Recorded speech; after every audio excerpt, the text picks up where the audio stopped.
Percy the Small Engine. Percy loved playing tricks on the other engines, but these tricks sometimes got him into trouble.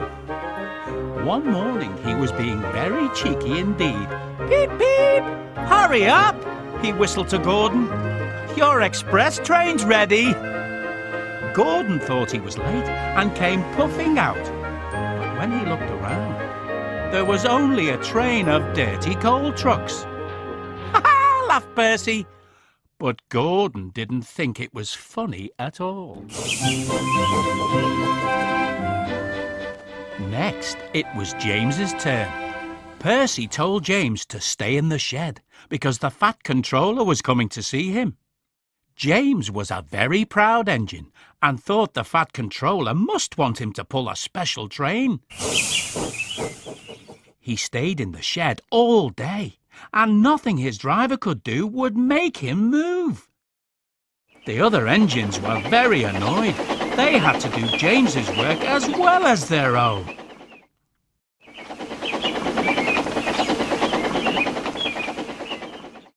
At last the Fat Controller arrived. He was very cross with James, but he was even more angry with Percy when James explained what had happened. When Percy arrived back at the yard, the Fat Controller was waiting for him.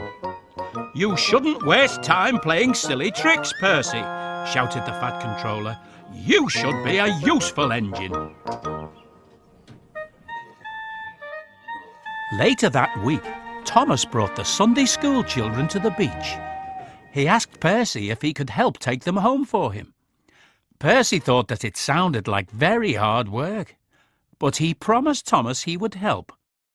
The children had a lovely day, but by the afternoon there were dark clouds overhead. Suddenly there was thunder and lightning, and the rain came lashing down. The children hurried to the station. Annie and Clarabelle were waiting for them at the platform. The children scrambled into the warm coaches. "Percy, take the children home quickly, please," ordered the station master. The rain poured down on Percy's boiler. "Ugh!" he shivered. He thought about pretending that he had broken down, so another engine would have to go instead of him. But then he remembered his promise. He had to make sure the children got home safely. Percy set off bravely, but his driver was worried. The rain was very heavy now, and the river was rising fast. The rain was getting in Percy's eyes, and he couldn't see where he was going. Suddenly he found himself in deep water. "Oh, my wheels!" shivered Percy. But he struggled on. "Oosh!" he hissed.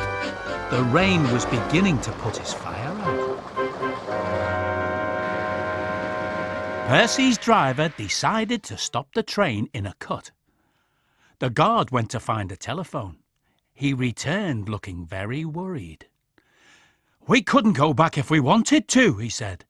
"The bridge near the junction is down." They would have to keep going to the next station. But Percy's fire had nearly gone out, and they needed more wood to keep it going. "We'll have to pull up the floorboards and burn them," said the fireman. Soon they had plenty of wood. Percy's fire burned well, and he felt warm and comfortable again. Suddenly there was a buzz, buzz, buzz. Harold was flying overhead. "Oh dear," thought Percy sadly. "Harold has come to laugh at me." Bump! Something thudded on Percy's boiler. A parachute had landed on top of him. Harold hadn't come to laugh.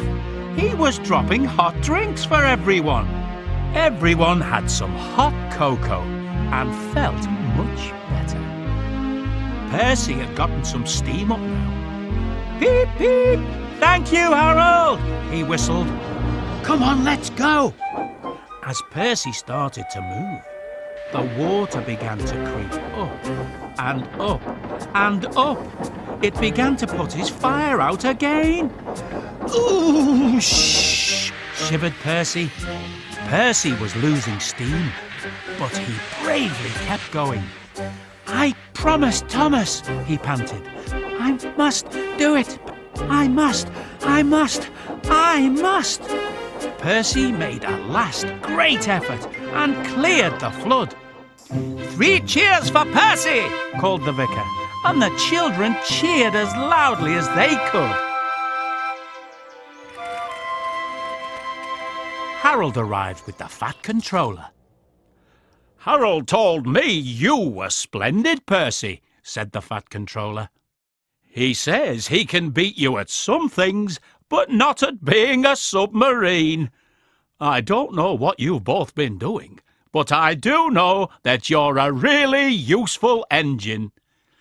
"Oh, thank you, sir," whispered Percy happily.